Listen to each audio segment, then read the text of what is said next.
Continuamos con este cambio que decidimos ayer y he olvidado antes, por el cual la primera intervención era la de David Cristelo, para que los del Club del Rugby no tuvieran que esperar toda la tarde para oír hablar de sus actividades. Entonces, comienzo con el tema que he preparado para estas jornadas dentro de los motivos de las jornadas, ¿no? La protesta de carpinteros de Ribera y galafates de la Cofradía de San Pedro de Plencia, mejoras laborales y posterior castigo, entre 1790 y 1815, a lo largo de 25 años. A lo largo de esta comunicación la he dividido en una serie de puntos. Primero unos motivos de por qué, después un contexto para situarnos un poco en la época, en tercer lugar cómo iba la cofradía en el siglo XVIII, y después el contraste entre tres fuentes documentales que nos permite ver qué es lo que sucedió. El resumen es el siguiente. A finales del siglo XVIII, a raíz de la Revolución Francesa, los carpinteros de Ribera y los calafates de la Cofradía de Plencia se atribuyeron a sí mismos unas mejoras de salario y de condiciones de trabajo, aprovechando una racha de gran actividad y que tenían que trabajar mucho. Los barcos entraban continuamente para construcción y reparaciones continuas, y en ese momento se consideran que están mal pagados, que otros lugares haciendo lo mismo tienen mucho mejor sueldo y se lo suben. Lo sorprendente es que la Junta de Cofradía, que es la que está integrada por los armadores, los capitanes, los propietarios de los barcos, no protesta, o sea, lo permiten. Realmente es que no pueden, como veremos luego, enfrentarse con los que están trabajando para ellos mismos, ¿no? Lo que hacen es esperar, renunciar a ponerles en su sitio y esperan a que cambien las cosas. Efectivamente, 25 años después, la crisis económica es total, apenas hay empleo, y entonces aprovechan ese momento la Junta de la Cofradía para ponerles en su sitio, rebajarles el sueldo a como estaba y condicionar el trabajo en la cofradía a una actitud de sumisión, de respeto, etcétera, que se les exige. También está dentro del fenómeno revolución contra revolución. Como ustedes saben, el fenómeno de la Revolución Francesa, en principio, de una gran reforma de formas de Estado. El pueblo, en situación miserable, tomó las riendas en Francia y lo convirtió pues, en una tragedia sangrienta, y a raíz de ello, digamos que la clase propietaria tomó la actitud de que cualquier protesta laboral quería decir eso, que iba a ocurrir algo sangriento, espantoso, y oponerse por completo. Eso es la contrarrevolución, ¿no? Entonces, empezando con el tema ya, los motivos ha sido que en el análisis de la documentación de la Cofradía de San Pedro de Plencia y en los comienzos de nuestra edad contemporánea, a mediados del siglo XVIII, contienen referencias muy interesantes acerca de las formas de trabajo y las mentalidades de los carpinteros de Ribera y de los calafates, que eran los artesanos que construían y reparaban las naves en los muelles de la villa, en la calle Ribera, así como de los armadores y capitanes mercantes para los que trabajaban. Todos integraban la cofradía, pero en esta época ya se va situando una diferencia de clases más neta, ¿no? Desde una perspectiva etnográfica, que sigue siendo nuestro norte de trabajo, nos detendremos un poco en la localización de los astilleros, uso de los muelles, muy brevemente, porque ya no hay tiempo. Y en cuanto a la protesta laboral que organizaron estos artesanos de la ría en aquellas fechas de la Revolución, reclamando y imponiendo sus mejores salariales y condiciones de trabajo, nos parece que fue más compleja que las periódicas protestas en los gremios, porque esto ha existido siempre, en las protestas de los que trabajan contra los que son propietarios, reclamando pues, mejores condiciones, y más en momentos de crisis, claro. Pero apreciamos que hay una estrategia de grupo entre los trabajadores. Crean un sindicato entre ellos, palabra que no se había oído antes en Plencia, y nombran unos delegados para que se entiendan, para que les defiendan frente a los propietarios. Y también por parte de los propietarios y los capitanes de barcos se articula una dialéctica, que es la de paciencia y esperar, que ya les pillaremos en el momento que sea posible, ¿no? Es una situación que ya no tiene nada que ver con lo gremial medieval. Bien, voy a animarles a hacer un pequeño contexto de cómo Europa, Francia y España en los días de la Revolución Francesa, brevemente. En aquel año de 1789, cuando se produce la revolución, en el sentido revolucionario, no reformista como estaba previsto, marca el comienzo de nuestra edad contemporánea. La Revolución Popular estalló después de 3 años de sequía y, por tanto, de una gravísima crisis de subsistencias en Francia. Sucedió, como todos sabemos, que no solamente las élites intelectuales, los ilustrados, que proyectaban las reformas para hacer una sociedad francesa más libre, justa y equitativa, redactando proyectos y reflexiones de fácil comprensión para los burgueses. Sucedió que el pueblo miserable también tenía su propia interpretación, mucho más radical, y se echó a la calle armado para que los discursos revolucionarios se hicieran realidad sin esperar a un futuro incierto. Con lo cual, el reformismo teórico, que se daba en toda Europa, comenzó en Francia, pero en Inglaterra, en España, en el País Vasco, con la Real Sociedad Vascongada, por supuesto. El reformismo teórico se vio arrastrado por la radicalidad del pueblo desesperado, ¿no? Esta novedad recorrió Europa rápidamente. La mayoría de la población que vivía y moría en la miseria, era así, comprendió la posibilidad de salir de su situación y poder vivir mejor. Si Dios y el rey eran abatibles, los señores amos también podían ser prescindibles. Y si todos somos iguales, que es lo que extendió por todo Occidente, por toda Europa, la doctrina de la Ilustración, todos debemos disfrutar y sufrir la vida por igual. En este impulso de Elan, que se decía entonces, situamos la conducta de los carpinteros y calafates del puerto de Plencia, un impulso que sostuvo las mejoras conseguidas durante 25 años, si bien gracias a que hubo una serie de factores favorables que permitieron que esto se mantuviera así. Pero sigamos con el contexto. Recordemos que la población se había duplicado en España a lo largo del siglo. En los puertos de Baskonia, el comercio marítimo tuvo un desarrollo extraordinario en sus 3 vertientes de pesca, de cabotaje, el cabotaje del hierro, y ultramarino al norte de Europa, América y Asia. En nuestro país y en toda España y en América, la Real Compañía Caracas, la Real Compañía Guipuzcoana de Caracas desde 1728, después las 2 sucesivas compañías de Filipinas que llevaron a tantísima gente de Uribe Costa, de Plencia, Bolívar, Rica, hacia aquellos países. La aceleración mercantil extraordinaria que supuso la implantación del libre comercio en 1778, que no alcanzó a Santander, y Bilbao actuó asociado con Santander en este aspecto. Fueron elementos de un desarrollismo que nos permite convenir razonablemente que las postrimerías del siglo XVIII anunciaban ya una adaptación en España del capitalismo.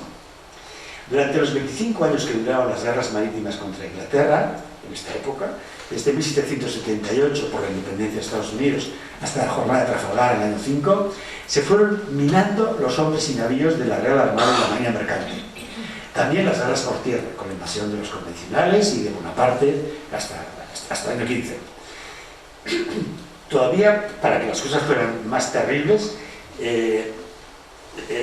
la guerra con Inglaterra de 1796 provocó el bloqueo británico de todos los puertos aliados. O sea, todo el Cantábrico estuvo cerrado a la navegación durante 5 años. De nuevo, ni cabotaje de transporte de hierro, ni tampoco se podían obtener suministros. Es decir, que tenían que venir los posibles de Castilla. Pero aquí se estaba acostumbrado a traer todo de América, o de Francia, o de Alemania, etcétera, tanto el trigo como las harinas, etcétera. Era más económico hacerlo por mar que por tierra. Y todo eso se quedó bloqueado durante 5 años. Es decir, que se repitió también una situación de crisis, de subsistencias y de carestía de la vida, ¿no?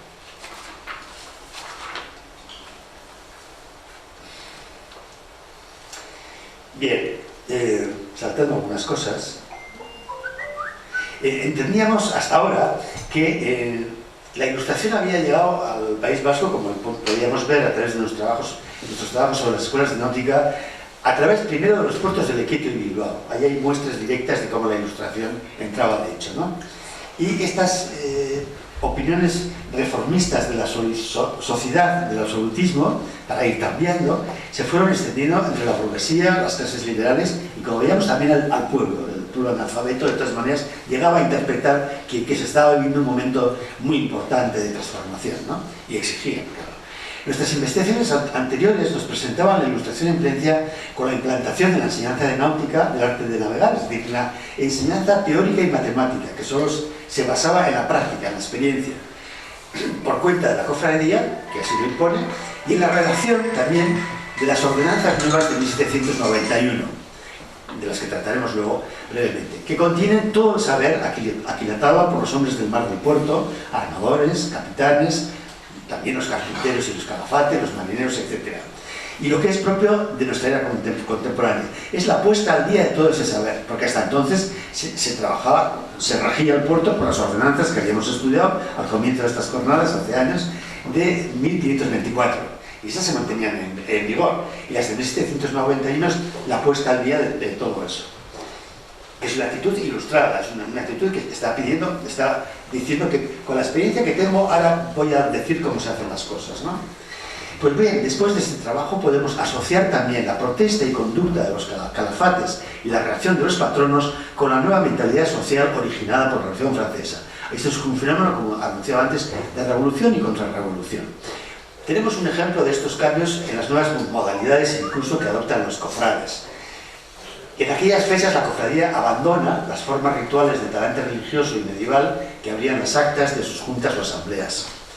Durante unos pocos años dejan de reunirse en el cementerio de la iglesia, aquí en el pórtico, a son de campana tañida de forma tradicional, que da una imagen pues, muy antigua, ¿no? Y lo hacen en la mayordomía, un piso que alquilan como audiencia de la cofradía, hoy diríamos una oficina, donde por primera vez hacen cuenta de los libros que poseen, etc. Como se puede apreciar, los cofrades están valorando aspectos materiales, de comodidad, de practicidad, también de privacidad, para evitar asistentes incómodos a las reuniones. La cofradía de raíces medievales, a finales del 18, quiere disponer de una oficina con su sala de consejo, sus libros de acuerdos, sus listas, sus contabilidades, etc.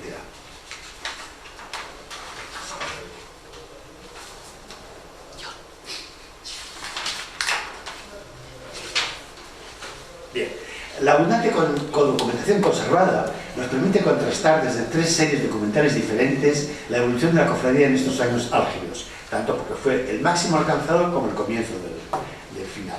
Tal vez solo comparables a los que vivió la primera mitad del 16. La primera mitad del 16 sabemos que es el momento más extraordinario del pueblo de Plencia, cuando se construye la parroquia, se trae el órgano, se hace el puente, en fin, es un momento extraordinario, ¿no? Hemos seleccionado el conflicto de los calafates como guión principal para interpretar las vicisitudes que entonces se vivieron. Los documentos que vamos a tratar es el libro de cuentas de levas de 1717, las ordenanzas nuevas que hemos referido de 1791 y el libro de acuerdos, finalmente, de 1773 hasta el final del asunto que vamos a tratar. El libro de cuentas de 1717, quizá recordarán ustedes aquellos 2 libros azules que editó el Ayuntamiento en 1984, en el cual incluía por mi parte una transcripción de este libro de cuentas. Es lo que tiene que gastar la cofradía para tener preparadas todos los años, por los años que pidan, las levas de marineros para la Real Armada. Entonces esto, a veces iban el número de marineros que les correspondía proporcionalmente de Vizcaya. El señor de Vizcaya establecía entre los puertos unos tantos % para llegar al cupo que solicitaba la dirección de Marina o lo que fuera, y normalmente Plencia era de los que aportaba mayor cantidad de marineros, porque era la que más marineros tenía trabajando, ¿no? Bien, pues a partir del año 1757 el corregidor del señorío solicitaba que estas numeraciones de marineros, para saber luego qué proporción tenía que entregar Plencia, señalara quiénes eran por profesión, por empleo, artillero, marinero, grumete o maestranza. Maestranza eran los carpinteros y los calafates, los que hacen la carena. Y vemos que en ese año, junto a 140 marineros que existen en la cofradía, hay 20 carpinteros de ribera y 8 calafates. El siguiente registro, que es 30 años después, en 1790, en los años en que estamos tratando el conflicto, es el año, este 90, el de mayor número de cofrades en la cofradía, toda su historia, y tiene un total, 205 cofrades, y tiene un total de 14 carpinteros y calafates, es decir, la mitad prácticamente de los que había 30 años antes. Y se puntualiza que de estos 30 que hay, de los 14 que hay, 8 están en alta mar, en América o en otras partes de Europa. Es decir, que la fecha que se presenta el conflicto, solo había aquí en el puerto 8 artesanos de carpintería y de carena para atender a los numerosos barcos de la cofradía que regresaban a puerto en medio de tal cuadro bélico para reparaciones o construir nuevos porque habían naufragados, etc. Con toda probabilidad, los carpinteros y calafates de los muelles de Plencia tenían jornales muy inferiores incluso a los cofrades que navegaban para atender a este tipo de reparaciones. Para la cofradía, sin que se percibieran del declive progresivo y sin retorno, fueron los últimos años de auge. Entre 1793 y 94, en 2 años, se perdieron 50 hombres de mar, ahogados en naufragios, de los que se citan 10 capitanes y maestres y 40 marineros. El resto se suponían presos. Pío Baroja nos dejó una evocación terrible y magistral de los presidios marítimos ingleses y una de las novelas de la trilogía del mar. Las prisiones navales de Inglaterra, en Plymouth, en la costa, en Jersey, en la isla, eran unos insalubres pontones donde morían los prisioneros. Es decir, que eran barcos ya en desuso, fondeados en el fango, ahí los metían dentro, centenares, les cerraban en cadenas y les echaban algo de comer de vez en cuando. Morían por de tisis, de suciedad, etc. En la novela de Pío, los bravos vizcaínos se escapan. Bien. En estos años el número de carpinteros y calafates descendió todavía más, hasta 12, y sobre todo no había ningún muchacho aprendiz. Que no haya ningún aprendiz es una mala señal en este tipo de oficios, en la vida gremial, quiere decir que no habrá continuidad. La hubo, pero muy escasa. Al cambio del siglo, 3 años después, en 1800, la marinería siguió cayendo hasta 150 hombres, aumentando todavía el número de naufragios y prisioneros en Inglaterra. Los de maestranza, los carpinteros y calafates también iban disminuyendo año tras año, resistiendo 6 carpinteros y calafates hasta 18 años después. Estos 6 son los que van a subsistir hasta el final del conflicto, van a aceptar la sumisión al nuevo sueldo y lo que sea, y van a ser readmitidos para que sigan trabajando en la cofradía. Bien, pues resumiendo, nos interesa destacar que entre 1757 y 1797 pasa la cofradía de 20 carpinteros de Ribera y 8 calafates a la tercera parte, a 12, a casi la mitad. Semejante disminución de mano de obra debió suponer un considerable aumento de trabajo para esta clase de artesanos, y es evidente que trabajando a destajo y sintiéndose indispensables como lo eran realmente, y mal pagados con toda probabilidad, se aguantaron el jornal por sí mismo, etc. Veamos ahora, a través de las ordenanzas nuevas de 1791, cómo se analizaba este asunto, porque las jornadas eran de la elaboración mental de los conflictos y están escritas justo un año después del conflicto. Los motivos de esta jornada y de estas ordenanzas se dicen desde las primeras líneas, que por el discurso del tiempo, la variedad de los casos y cosas ocurridas y haberse extendido considerablemente la revelación de tiempos pasados a esta parte, se ha alterado en su mayor parte las ordenanzas de 1524, etc. Mantener el equilibrio entre los cofrades era sin duda el aspecto más complicado a dirimir por la Junta renovada cada 2 años de la cofradía. Esta Junta compuesta prácticamente por los propietarios, armadores y capitanes y algún marinero pues para hacerlo.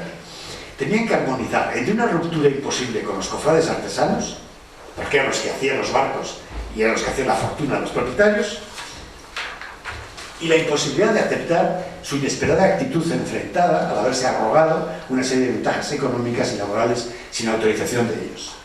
En efecto, los carpinteros y calafates se habían aprovechado del momento de crisis, cuando reparaciones y carenas eran de la mayor urgencia, y decidieron por su cuenta las mejoras que creían que merecían. Y por su parte, como decía antes, al resumir, los propietarios capitalistas adoptaron la estrategia de esperar capeando frente a los hechos consumados hasta que las condiciones se volvieran contra sus hermanos cofrades pero enemigos en lo laboral para volver a ponerles en su sitio. Necesitaron casi 20 años de espera.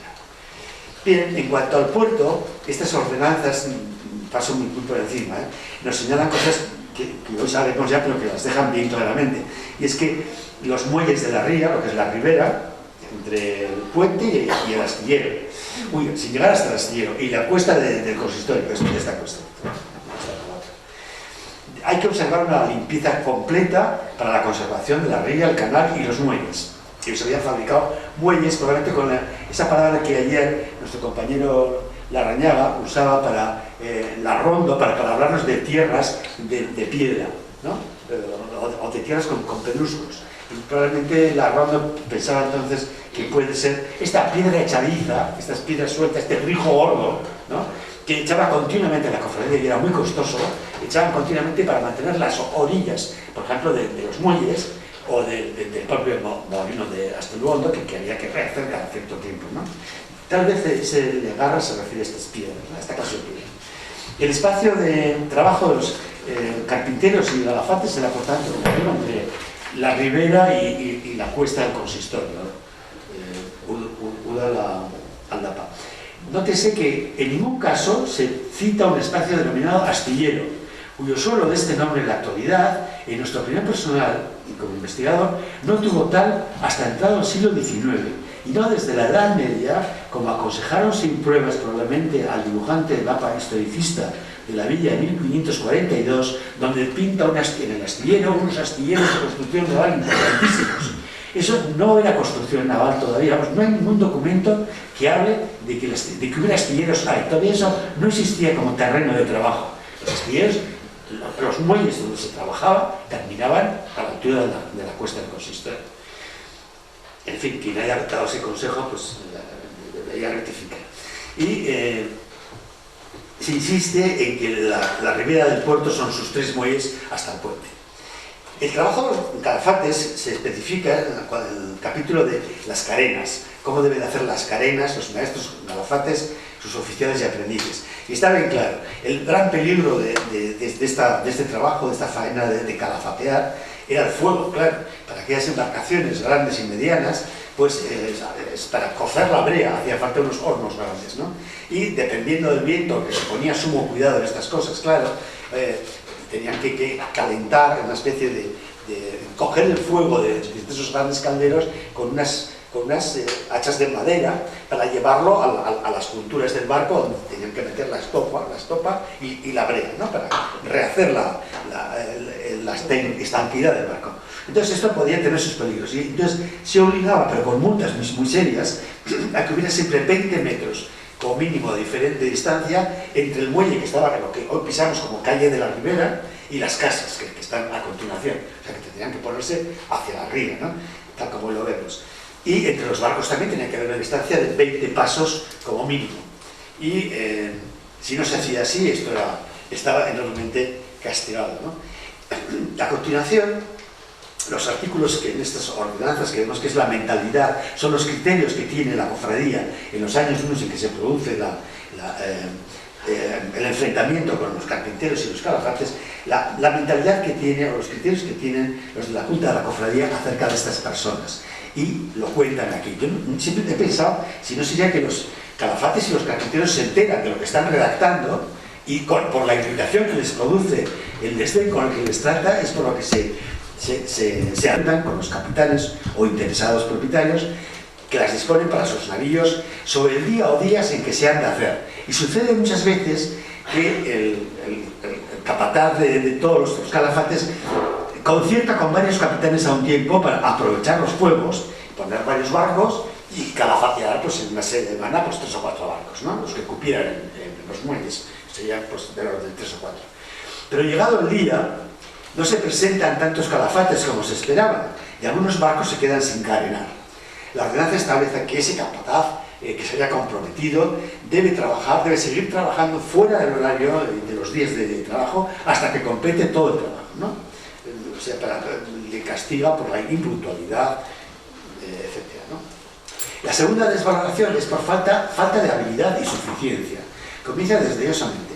Como en todos los oficios, se ve también que en el de Galafates, que no todos los que le ejercen son iguales en habilidad y suficiencia.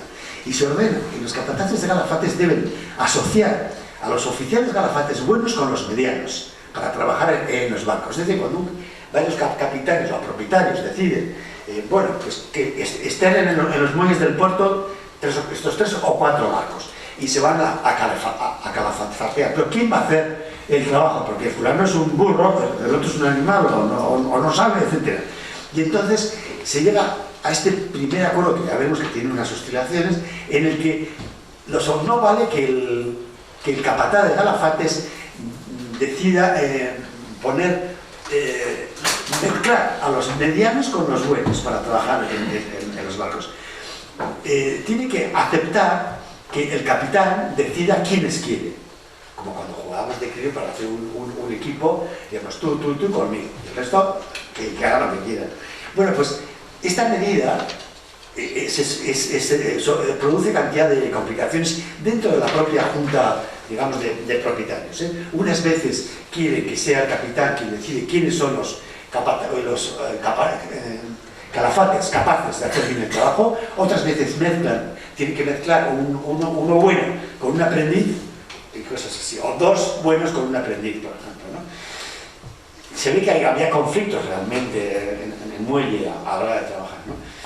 Y finalmente, otra disposición señala que siendo una de las condiciones fundamentales para la navegación que el barco esté estanco y seco de quille y costado, que es lo que consiste la seguridad de la vida de los mareantes y también trabajar menos con la bomba de achique, etc., y para que no se estropeen los genios de comercio, esa tranquilidad exige que la carena se haga perfectamente bien. Digo, uno de los problemas para que la carena se hiciera bien, estuviera bien, era la lluvia.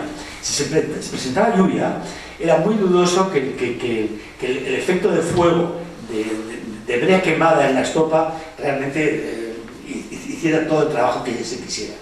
Entonces, por lo visto, en ocasiones, cuando estaban en carena varios barcos, los calafates pretendían interrumpir el trabajo, porque estaba lloviendo, ¿no? Y pretendían cobrar la jornada entera. Entonces, los de la Junta deciden que los calafates y carpinteros no podrán interrumpir el trabajo iniciado, ¿no? Y que tienen que atenerse a lo pedido al capitán, que el capitán, por supuesto, puede decir, aquí trabajáis con algo con lo que haga falta, hasta que acabéis, ¿no? Pero al capitán en ese momento no le importa que no esté bien hecho el trabajo, lo que le importa es no pagar más, que el trabajo sea lo más económico posible, ¿no? Y había ocurrido que unos galafates agresivos les habían intimidado con clamores y amenazas, pretendiendo dejar el trabajo hasta que hubiera buen tiempo, pero no por ello dejar de cobrar. Es decir, querían cobrar la jornada y seguir el trabajo cuando hacía tiempo seco. Y los capitanes y los de la Junta se oponen por completo, ¿no? Pero ¿qué ocurre? Que finalmente tienen que aceptarlo, porque en ese momento hay tal crisis, hay tal cantidad de barcos que reparar, los galafates son tan imprescindibles, tienen tanta fuerza que imponen su voluntad. Y aceptan incluso que los galafates, todavía en estas ordenanzas previstas para el futuro, que cobren el sueldo de 10 reales y no el de 5 reales, o sea, el doble que se habían puesto, que esto es importantísimo en la cuestión, no secos, sino mojados. Quiere decir que además de los 10 reales les daban un cuartillo de aguardiente a media mañana, o si preferían de chacolí o de clarete.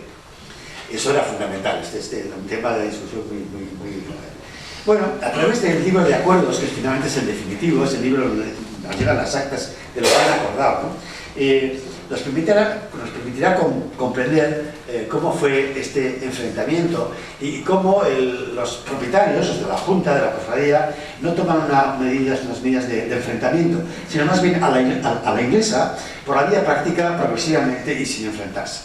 Los señores de la Junta fueron adoptando series de decretos, reformando lo que llamaban abusos de los carpinteros y calafates,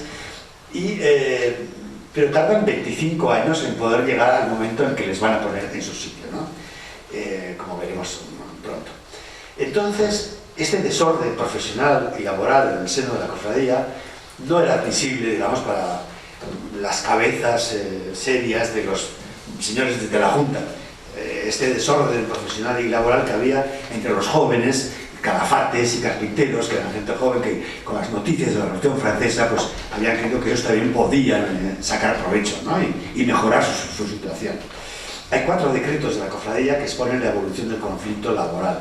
En enero del 89, que es cuando empieza el asunto a mascarse, y el año siguiente se planta el conflicto, son admitidos una serie de nuevos calafates, se anotan sus nombres y sus sueldos. Se trata de 4 vecinos de Plencia que van a cobrar 5 reales secos de jornal, 5 reales sin el cuartillo de aguardiente, a media mañana. Un año después, en el 90, son admitidos otros 6 calafates, pero estos 6 calafates ya cobran el doble, 10 reales, y van a tener ración, es decir, el aguardiente de las 11 de la mañana, de la marca, ¿de acuerdo?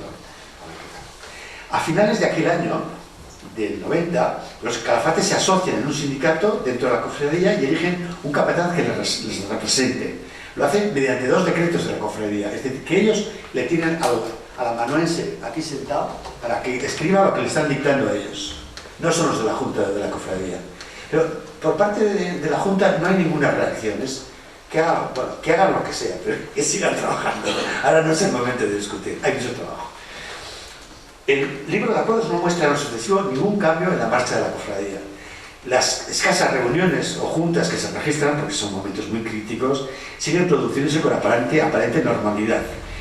Tal como decíamos antes, en estas juntas se va autorizando por vía de decreto algunos de los criterios de organización de lo que hemos leído antes de las ordenanzas de 1901. La cofradía sigue proponiéndose una y otra vez disponer de una casa propia, de una mayordomía, porque tiene que ser el despacho del mayordomo, donde tener sus reuniones y guardar los libros. Los comienzos de las actas se alteran, ya no es en el cementerio, sino que es en la audiencia que dicen ellos. Y hay que tener en cuenta, desde luego, que esta intención de disponer de un piso se asocia, desde luego, a que hacer las reuniones en una habitación significa que la mayoría de los cofrades no pueden asistir por falta de espacio. Es una época esta en la que hacen los ayuntamientos, antes hacen igual. Antes las reuniones eran a puerta abierta con todo el pueblo delante del ayuntamiento. Y en estas épocas de la revolución, que se ve el peligro que puede haber ante las demandas del pueblo, etcétera, empiezan a reunirse en la sala, con lo cual no entran. En todo caso, se suelen quedar de pie al fondo, pero por motivos de calor pues se les pide que salgan o que luego se les va a contar y que esperen abajo, que se les contará desde el balcón. Ya son reuniones de élites propietarias que les molesta que haya gente al fondo, para lo que van a decir sotto voce, ¿no? Entre ellos. Luego ya arreglarán el acta para decirlo en público. Entonces estas medidas de disponer de esta oficina tienen ese sentido, desde luego, clarísimamente en este momento de crisis, ¿no? El asunto más grave que tenía la cofradía entonces era, aparte de estas cosas, la deuda económica que arrastraba el gremio, que resolvían solicitando más y más dinero a los prestamistas. Decidieron algunas medidas de ahorro, por ejemplo, que no gastar más en convites de vinos ni comidas ni de otra especie. Cada vez que había reunión, pues había una jamada, como decían antes, ¿no? Para el cacarrado. Con todo se hacen mejoras en el puerto. En este momento, aprovechando el bloqueo del puerto, no se puede salir a navegar, y puesto que estaban la buena parte de los cofrades en el puerto, se construye el muelle nuevo, en el lugar denominado Camposene, que es Camposene de Butrón, que es justo donde estaba el Filato. En el puente, según entramos en Plencia, a la derecha, la torre de Butrón está ahí, Camposene de Butrón, el lugar donde se enterraban, lo que fuera. Es ese pedazo corto entre el puente y la torre de Butrón, ¿no? Actualmente solo lo invadía el agua, claro, o sea que el espacio realmente era lo que está asfaltado contra los muros de la casa inmediata, que también pues debe estar libre de obstáculos y tal. Bien, en el orden institucional llega por fin el momento, el año 1800, 10 después del conflicto, ya ha pasado un cierto tiempo, pero todavía no ha venido la invasión de Napoleón, ni nada, o sea, todavía falta mucho por sufrir a la cofradía y a todos, un plan y arreglamiento de capítulos para el gobierno de la cofradía. Entonces, al fin se comienzan a abordar este tipo de problemas que hemos hablado, que hemos planteado antes.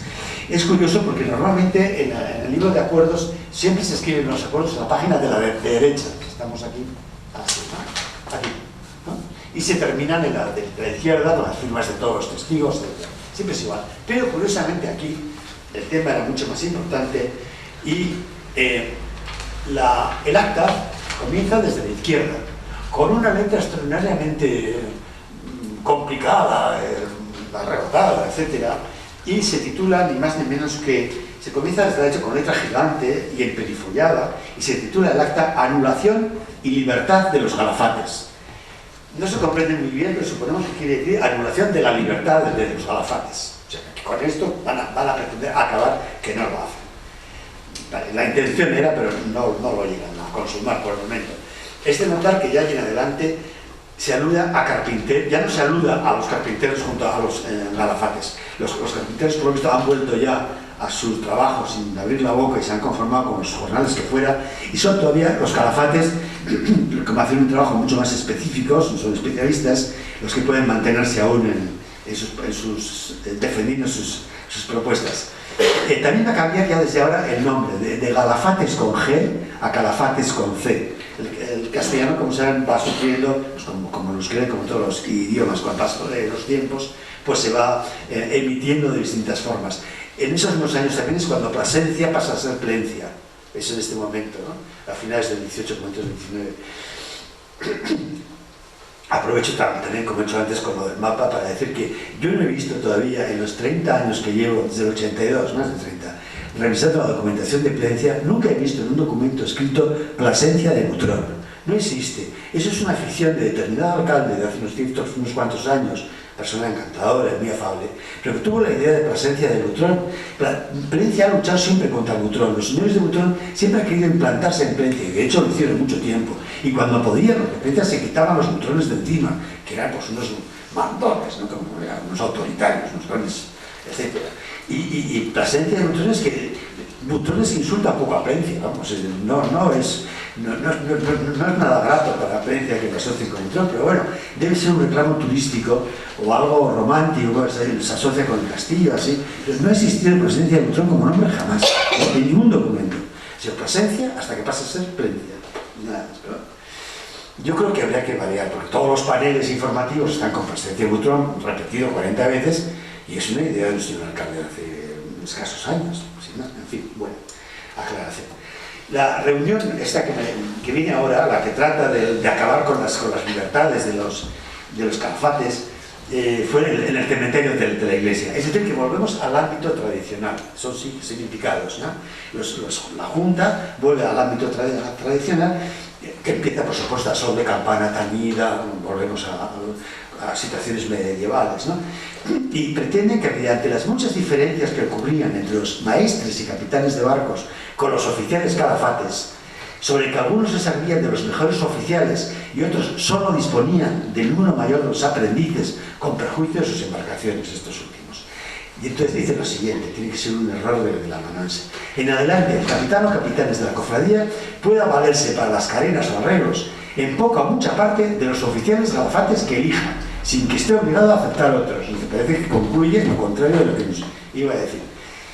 Sinceramente no se comprende el sentido de lo expresado. Si antes era perjudicial que los primeros capitanes en llegar solicitaran para la carena a los mejores calafates y solo quedaran los oficiales aprendices para los siguientes, ahora dice, en adelante los capitanes pueden seguir haciendo lo mismo. Hay algún error de la amanuense, yo creo, porque no se comprende. Desde luego, tal como estaba anunciado en el titular, anulación de la libertad de los calafates, en ese sentido sería al contrario de lo que han escrito. Hay que esperar 10 años para llegar a la última etapa. Es el año 10, bajo el dominio de Bonaparte, se reúne la Junta de nuevo, es la única reunión de la Junta de Cofradía, bajo el dominio de Bonaparte, que como ustedes saben, arrancó con toda la flota de Plencia. No sé si les dio a los propietarios un papelito diciendo si les reembolsará al final de la guerra. Pues, hubo una reclamación que se estudió en estas jornadas también, después de los propietarios de barcos, de 2 millones de reales, reclamando de lo que Bonaparte les había arramblado. Por supuesto que no vieron un céntimo, claro. El cambio de régimen en Francia no era responsable de lo que había hecho aquel insensato, ¿no? Bueno, entonces, 10 años después, bajo la dominación de Bonaparte, se reúne la Junta también en el cementerio de la iglesia, y el que preside es Tomás de Cucuyo y Fano. Y aquí van a llegar a una fórmula intermedia en cuanto a la selección de calafates para las carenas. Los calafates tendrán libertad de elegir entre los que les convengan, pero deberán incluir un aprendiz por cada tres calafates.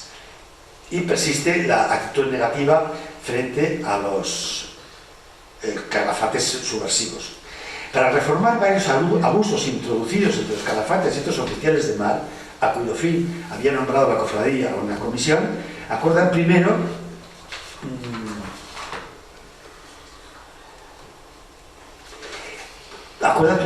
anular todos los nombramientos de catapaces que habían, así decían ellos, habían hecho los calafates sin intervención de esta cofradía, y que tendrán facultad los capitanes de barco, sin hacer elección de alafates para las carenas de sus barcos.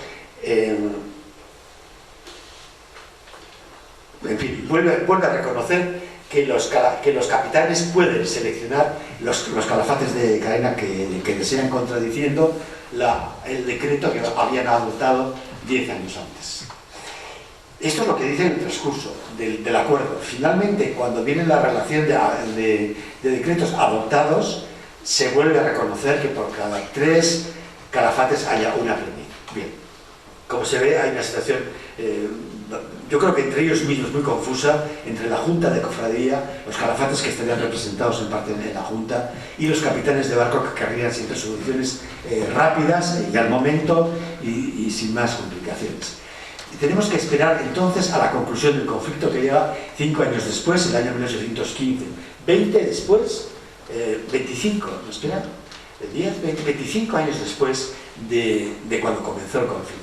Para entonces, el año 15 acaba de ser derrotado y preso Bonaparte, gracias a los aliados ingleses.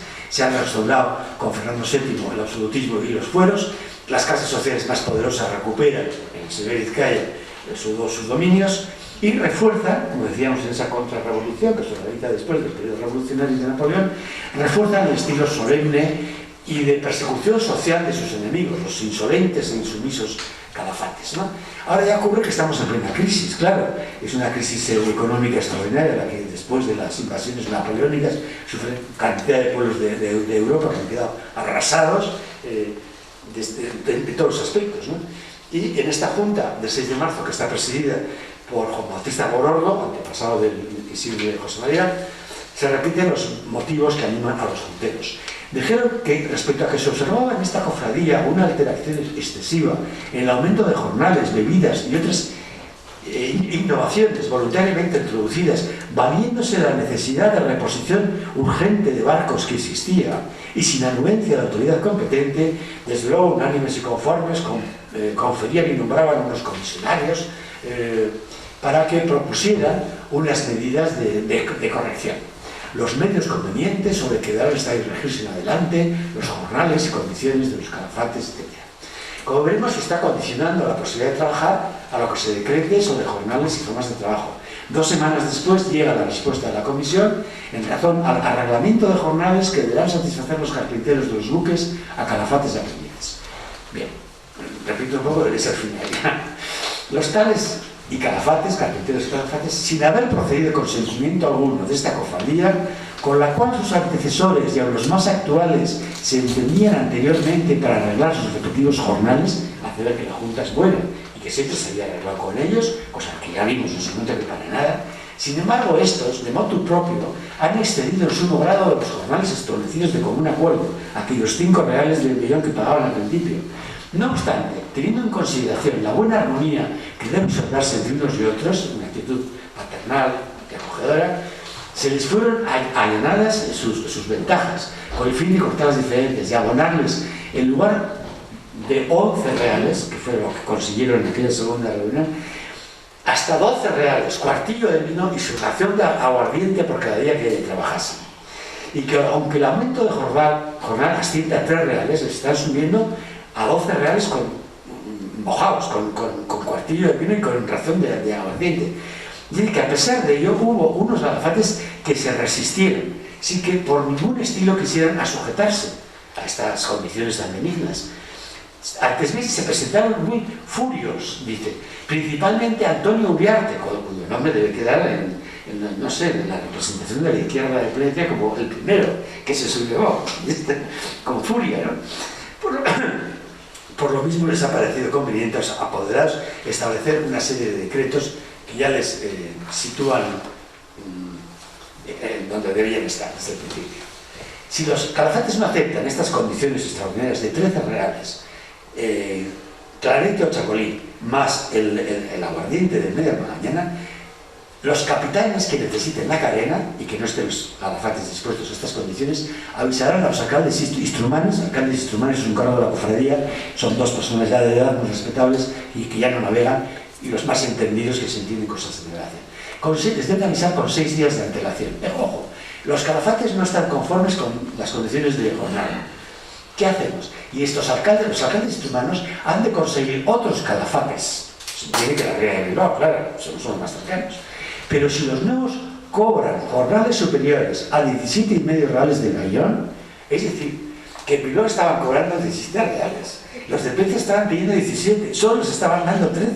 Ingenuamente redacta, dejan todo el pastel en claro, que vayan a buscar otros calafates, pero que si estos cobran 17 reales y medio, como pretenden estos de aquí, entonces, y encima ya descubren lo peor, que la cofradía abonará la diferencia a los capitanes que se conformen con los 17, pero el que les abonará la diferencia hasta 13, que sería el tienen impuesto en Plentzia, de la caja establecida para esta caja de situaciones. Es decir, que de la cotización que pagaban todos por igual al año, todos los cofrades, los junteros, propietarios de los barcos, los marineros, los calafates, habían hecho caja aparte en esa mayordomía secreta, en esa oficina, reuniendo dinero de reserva para una situación grave de estas. A favor, claro, de ellos, no de los calafates.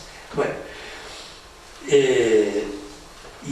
finalmente, los capitanes que estén cargando sus barcos podrán hacer trabajar al carpintero o carpinteros que necesiten, pagándoles el mismo jornal.